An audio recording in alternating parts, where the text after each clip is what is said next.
पता है, पहले के ज़माने में ना शादियां पूछते थे ना किसी से जो बुजुर्ग बैठे हुए हैं, अभी भी अल्लाह ताला ज़िंदगी तंदुरुस्ती दे सबके दादा दादी नाना नानी को, शादियों को 40 साल 50 साल गोल्डन जुबली एनिवर्सरी और फलानी एनिवर्सरी ढिमकानी एनिवर्सरी। हमारे तो खैर दादा दादी ने कभी एनिवर्सरी इन टाइपों पे इन चीज़ों पे पड़े नहीं ना गए हैं।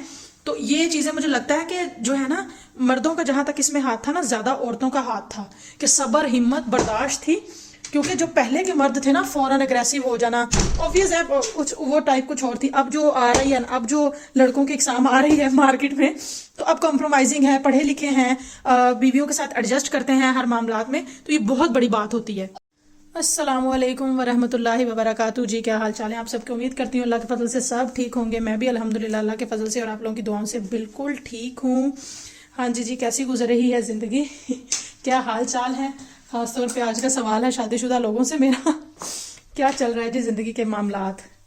मैं ऐसे ही मेरे आ रहा था जहन में कि यार हमारे बड़ों ने कितनी टफ लाइफ गुजारी है ना, मतलब हमारी माओ ने कितना ज़्यादा लाइफ में स्ट्रगल किया है। और मतलब मुझे अपने वालिद साहब का है कि बहुत गुस्से वाले, और माओ ने ही स्ट्रगल नहीं किया, अब्बू लोगों ने भी बहुत स्ट्रगल किया उस टाइम। इतना ज़्यादा अपने फैमिलीज़ को देखना, बहन भाइयों को देखना, पेरेंट्स को देखना। आजकल तो बस हमारे मैरिड जोड़ों की जिम्मेदारी मोस्टली क्या होती है, अपने बच्चों को देख लिया और अपने ज़्यादा से ज़्यादा माँ बाप को देख लिया, फिर अपनी अपनी जिम्मेदारी होती है कि आजकल ना हम बहुएं इस तरह से जिम्मेदारी लेने को तैयार हैं। और फिर मुझे लगता है लड़कों का भी माइंड आजकल ऐसा हो गया कि चलो यार घर में क्या किचकिच करनी, और ना ही पेरेंट्स आजकल के वो ना वो रहे हैं, वो कहते हैं ठीक है यार जहाँ बच्चे खुश हैं ना वहीं पे जाके रहें। तो खैर मैं बात कर रही थी कि 40-50 साल 50 साल हो गए शादी को, 60 साल हो गए। तो ये पहले जब हम सुनते थे ना बड़ी बात एक लगती है कितना। आजकल हम देखते हैं अल्लाह माफ़ी दे 10 साल हुए हैं डिवोर्स हो गई, 5 साल हुए हैं डिवोर्स हो गई, 6 महीने हुए। तो मुझे लगता है इसमें कहीं ना कहीं हमारी गलती है कि वो सब्र हिम्मत और बर्दाश्त नहीं रहा।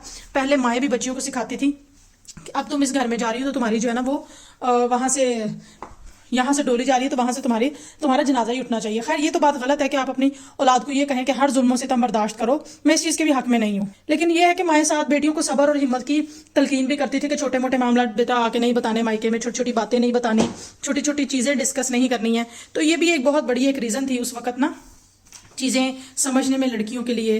तो मुझे लगता है कि अगर मर्द हजरात बाहर इतना खाते कमाते हैं, हमें खुश रखने के लिए इतना कुछ करते हैं, बच्चों के लिए स्ट्रगल इतनी करते हैं, तो थोड़ी सी एफर्ट्स हम भी ले सकते हैं। ऑब्वियस सब खवातीन लेती हैं, मैं ये नहीं कहती कि मैं ही ये कर रही, मैं तो सिर्फ अपनी जो है वो एक्सपीरियंस से टिप्स बताती हूँ। तो मुझे लगता है कि सब खवातीन जो है ना वो एफर्ट्स लेती ही हैं। तो मैं आज आप लोगों को ना थोड़ी सी अपने एक्सपीरियंस से टिप्स दे रही हूँ। मेरी माशाल्लाह वालदा की शादी को 40 साल हो गए हैं।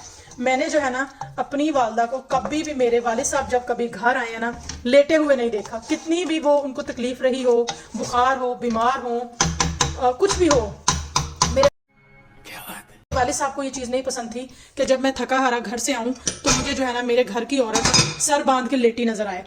ये एक बड़ा बुरा इंपैक्ट डालती है मर्दों पे, क्योंकि इतना थक हार के वो काम करके आते हैं और फिर घर आके बीवी बीमार है, घर बिखरा पड़ा है, खाना रेडी नहीं है, बच्चे इस तरह से हैं, तो एक बहुत बड़ी बात होती है। ये चुप है। खैर जी बातें लंबी होती जाएंगी, मैं आपको आज कुछ टिप्स देती हूँ। सबसे पहले जब आपके खामंद आए ना तो आप मुस्कुराते चेहरे के साथ मिले, जो कि हमारा दीन भी कहता है कि शौहर का वेलकम जो है वो बीवी हंसते मुस्कुराते चेहरे के साथ करे, खुश आमदीद, जब वो बाहर से आया थका हारा। और ये अच्छा हमको सिखा रिया है। सिर्फ औरतों पे लागू नहीं होता, मर्दों पे भी होता है कि वो अपनी बीवी के साथ मुस्कुराते चेहरे से मिले। खाना शाना रेडी रखें। ये देखें जैसे मैंने बनानी है बिरयानी, मेरा ये सालन जो है वो रेडी हो चुका है, चावल मेरे भीगे हुए हैं। मैंने अपने हस्बैंड के आने से पहले टेबल हमेशा रेडी रखना होता है। अगर मैं कुछ इनपुट देती हूँ तो वो भी मुझे देते हैं, मैं ये नहीं कह रही कि मैं ही करती हूँ, हमेशा वो मेरा बहुत ख्याल करते हैं। सैलड मैंने बना के रखी हुई है, यहाँ पे रायता वगैरह मेरा डन है, ठीक है। इस तरह के काम, सफाई अभी मैं आप लोगों को दिखा रही थी कि जैसे मैं कर रही थी, तो मेरा पूरा घर जो है ना वो संभला होता है, साफ सुथरा होता है, हर चीज़ मैनेज होती है कि उन्हें देख के ना एक अच्छी वाली फीलिंग आए कि हाँ यार वाकई ये अच्छा तो है, एटलीस्ट हर चीज़ जगह पे है, ऑर्गेनाइज्ड है। ये देखें मेरे सारे रूम्स आपको जो है ना वो साफ नजर आएंगे। ये मेरी ड्यूटी हस्बैंड के आने से पहले भी होती है समेटना, और रात को सोने से पहले भी होती है। मुझे जो है ना घर वो ऑर्गेनाइज्ड ही अच्छा लगता है कि हर चीज़ अपनी जगह पे हो। ये मेरा बेटा, इसको मैंने नहला धुला के साफ करके बिठा देना होता है, हर चीज़ इसको पहले से समझा देना होता है कि जब बाबा आए अस्सलाम वालेकुम करना, उनको हग्गी करनी है, उनका हाल पूछना, उनसे पूछना बाबा पानी लाऊं। ये चीज़ें जो है ना ये हम औरतें कर सकती हैं, इससे जो है ना वो स्पेशल फील करते हैं।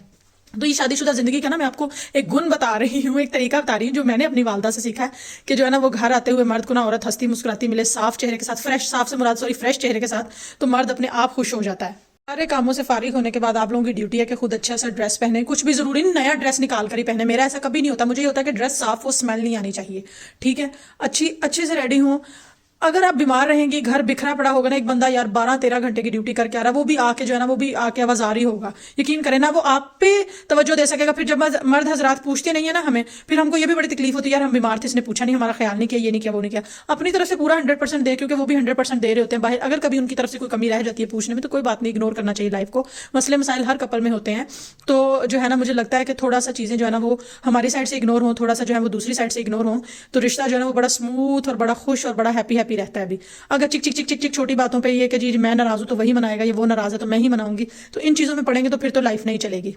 हमारा मोस्ट ऑफ द टाइम ये होता है कि अगर हस्बैंड नाराज हो जाते हैं, मेरी गलती नहीं भी है, तभी मैं जाके कहती हूँ अच्छा यार चलो छोड़ो, दफा करो, घर में 2 तो लोग हैं हम लोग, तो अगर कभी मैं हूँ, मेरा नहीं मूड है बात करने का, वो आके कहते हैं अच्छा यार छोड़ो, इसको कितना लटकाना है, तो इससे जो है ना मामला ठीक हो जाते हैं। दूसरा, अगर आप लोगों की लड़ाई नहीं होगी, घर आपका मियाँ आप फ्रेश चेहरे के साथ मिल रही है, सब कुछ है, खाना शाना रेडी है, टाइम टू टाइम हर चीज हो रही है, वो भी टाइम टू टाइम अपनी सारी रिस्पॉन्सिबिलिटी निभा रहे हैं, तो वैसे ही जिंदगी अच्छी होती है। और दूसरा, सबसे बड़ी बात की लड़ाई झगड़े से ना बच्चों पर बहुत इफेक्ट होता है, और आजकल के बच्चे इतने सेंसिटिव हैं। हम लोगों का जो टाइम था ना 90s का, माँ बाप लड़ रहे हैं, दंगे फसाद भी हो रहे हैं ना, कोई फर्क नहीं पड़ता था कि चलो कोई बात नहीं, बात तो सही है।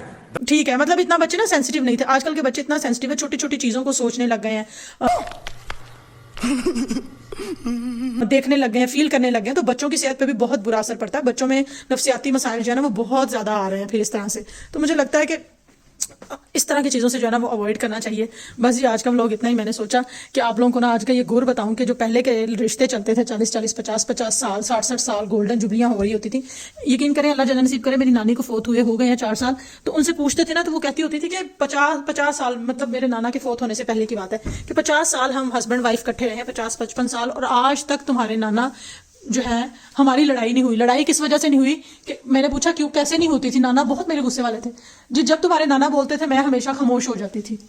तो यहाँ पे जो है ना, ये मैं ये नहीं कहती हमेशा औरतें ही खामोश हो जाएं, जहाँ पे गलत है वहां पे बोलना भी चाहिए, लेकिन देख लें कि अगला बंदा जो है ना अब ठंडा हो चुका है, अब हम अपनी बात रखेंगे तो वो समझेगा भी। गुस्से में रखेंगे ना, वो समझेगा भी नहीं या वो समझेगी भी नहीं। ये मर्दों के लिए भी है कि वो समझेगा भी नहीं, समझेगी भी नहीं, और लड़ाई भी बढ़ती जाएगी। जब दूसरा इंसान पार्टनर ठंडा हो जाए ना एक गुस्से में, फिर रखे अपनी बात, फिर जितनी दिल की भड़ास निकालनी है निकाल लें, सारी बातें आपकी सुनी भी जाएंगी, उस वक्त समझी भी जाएंगी, और अगले बंदे को रियलाइजेशन भी होगा कि हाँ यहाँ पे मैं गलत था। तो टिप नंबर 1, बीमार कभी ना मिले जब शोहर घर आए। बहुत ज्यादा बीमार है तो वो एक अलग बात है, छोटी छोटी चीजें, सर में दर्द है, नजला जुकाम, ये चलता रहता है, थोड़ा सा फ्रेश रहें, बच्चों को रेडी रखें, उनको सिखाएं कि बाबा आ रहे हैं तो पूछना है आपने, खाना शाना पानी जूता हर चीज आगे रखनी है, खाना टाइम पे तैयार रखें, कुछ भी है जो भी आपने पकाया है टेबल रेडी हो आपका, खुद फ्रेश चेहरे के साथ हंसते मुस्कुराते मिले। अल्लाह से दुआ करें कि अल्लाह ताला मेरे शोहर के लिए जो है वो बहुत ज्यादा आसानियां कर दे, तो मुझे लगता है इससे जिंदगी आसान और पुरसकून रहेगी। बस ये आज का व्लॉग इतना ही। वीडियो अच्छी लगे तो लाइक और शेयर जरूर कीजिए, चैनल को सब्सक्राइब कीजिए, अपना बहुत सारा ख्याल रखिए, अच्छा सोचिए, अच्छा कीजिए। अल्लाह हाफिज।